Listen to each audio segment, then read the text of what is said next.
IMF کو ہم نے کہا کہ ٹھیک ہے، ہم اس کو آپ کی یہ جو سٹینڈ بائی اگریمنٹ ہے یہ تب تک انڈورس کرتے ہیں جب تک الیکشن ہو کے ایک نئی گورنمنٹ نہیں آتی. جو نئی گورنمنٹ آئے گی ظاہر ہے وہ اپنا پھر سے اپنے پروگرام کے تحت IMF سے بات چیت کرے گی. یہی جب ہمیں مشکل پڑی تھی فیٹف کے اوپر، فیٹف کی ہمیں بلیک لسٹ پہ ہمیں خدشہ تھا کہ ہمیں ڈالنے لگے ہیں. ہمیں پارلیمنٹ کے اندر ایک قانون پاس کرنا تھا. تو جب ہم نے اپوزیشن کو قانون پاس کرنے کا کہا، کیونکہ اگر بلیک لسٹ پہ آ جائیں تو وہ بھی پاکستان میں سینکشنز لگ جاتی ہیں، وہ پھر وہی حالات بننے شروع ہو جاتے ہیں جو کہ ایک ڈیفالٹ سے ہوتے ہیں، یعنی فائنینسنگ ختم ہو جاتی ہے باہر سے، اس چیزیں مہنگی ہو جاتی ہے، مہنگائی ہوتی ہے، غربت بڑھ جاتی ہے. تو اس سے بچنے کے لیے ہم نے وہ لیجسلیشن پاس کرنی تھی اسمبلی میں. تو جب ہم نے یہ PDM کے لوگوں کو کہا کہ یہ ہماری مدد کریں یہ لیجسلیشن پاس کرنے میں، تو انہوں نے آگے سے کہا کہ پہلے ہمیں NRO دو، نیب کے اندر چینجز لے کے آؤ، جو ہمارے اوپر پہلے ان کے دور کے جو کرپشن کے کیسز تھے وہ معاف کرو، اور اگر وہ آپ نہیں کریں گے تو ہم آپ کے ساتھ نہیں دیں گے. اور ہم نے وہ NRO نہیں دیا، انہوں نے ساتھ نہیں دیا. اس کے باوجود ہم نے پھر وہ، اللہ کا کرم ہے کہ ہم وہ لیجسلیشن پاس کر گئے، اور آج جو فیٹ سے نکلے ہیں وہ بہت بڑی چیز تھی، وہ جو ہم نے قانون پاس کیا تھا.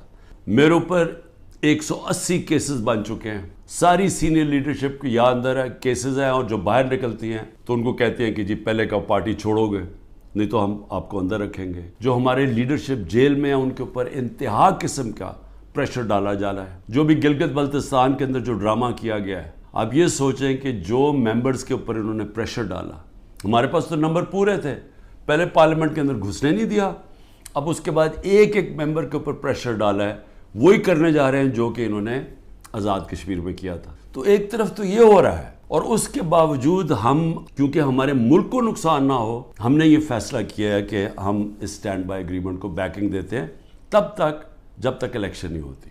میں نے IMF کے جو امریکہ سے جو ہیڈ تھے ان سے جو میں بات کر رہا تھا، ان کو میں نے ایک چیز سمجھائی کہ میں نے کہا جب تک اس ملک میں پولیٹیکل سٹیبلٹی نہیں آتی، سیاسی استحکام نہیں آتا، تو یہ جس طرح یہ ملک چل رہا ہے، یہ اب تھوڑی دیر اگر آپ 3 ارب دے بھی دیں گے اور 3 ارب ڈالر کی دینے میں تھوڑے سے اور ڈالرز بھی 5-6 ارب ڈالر اور بھی آ جائیں گے، تو یہ تو کینسر کا علاج ڈسپرن سے ہو رہا ہے. یہ جب سے رجیم چینج ہوا ہے، جب سے ہماری گورنمنٹ کرائی ہے، تب سے کوشش کر رہے ہیں پارٹی کو ختم کرنے کی. اور کوئی ان کو جو سب اوپر پاور میں بیٹھ کے تحریک انصاف کو ختم کرنے کی کوشش کر رہے ہیں، ان کو کوئی ملک کی فکر نہیں ہے. انہوں نے جو پاکستان کی معیشت سے کیا، میں آپ کو پھر کہتا ہوں دشمن بھی نہ کریں. 3 ارب ڈالر کا ہمیں مل رہا ہے اس وقت IMF سے سٹینڈ بائی اگریمنٹ میں جو پیسہ آئے گا. 7 ارب ڈالر صرف ایک سال میں پاکستان کو نقصان ہوا ہے ایکسپورٹس کی کمی میں اور ریمیٹنسز کی کمی میں. ہم نے IMF کو بھی سمجھایا، میں نے اس کو سمجھایا، میں نے کہا دیکھو جب تک فری اینڈ فیئر الیکشنز نہیں ہوں گے یہ ملک اب یہاں سیاسی استحکام نہیں آئے گا اور اکانومی ٹھیک نہیں ہونے لگی. لیکن بدقسمتی کیا ہے کہ حکومت دوسری، یہ جو پالیسیز ہیں جو پاور میں بیٹھے ہیں وہ دوسری طرف جا رہے ہیں. بجائے صاف اور شفاف الیکشن کروا کے ایک سیاسی استحکام آئے، ایک ایسی حکومت آئے جو پبلک کی ووٹ سے آئے، پبلک کے مینڈیٹ سے آئے، 5 سال کے لیے آئے، وہ پھر مشکل فیصلے کرے. مشکل فیصلے کا مطلب اصلاحات کرے. ہم نے IMF کو یہ بھی کہا کہ اس وقت ہمارا جو کمزور طبقہ ہے شدید مشکلات میں ہے، اور اس وقت یہ جو پروگرام آپ دیں اس کے اندر ان کا خاص دھیان رکھا جائے. صحت کارڈ کو کئی کی جگہ ختم کیا جا رہا ہے. یہ ایک اتنی بڑی نعمت ہے غریب لوگوں کے لیے، مڈل کلاسز کے لیے، سفید پوش کے لیے، کہ اتنی مہنگائی کے اندر کم از کم ان کا علاج وہ جائیں تو کم از کم وہ جو ہمارا صحت کارڈ کہ 10 لاکھ روپے تک ان کو کسی بھی ہسپتال میں علاج ملنا چاہیے، اس کو رول بیک کیا جا رہا ہے.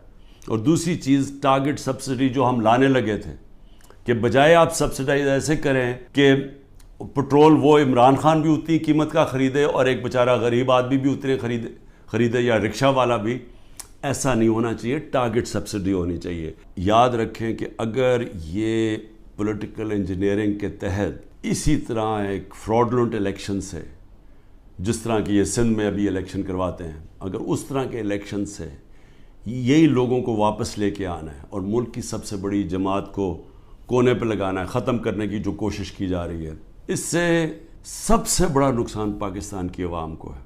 اور 14 مہینے میں جو نقصان ہو چکا ہے یہ مزید اور زیادہ نقصان ہوگا. یہ برداشت کر سکتی ہے قوم یا نہیں؟ میرے خیال میں یہ نہیں کر سکتی.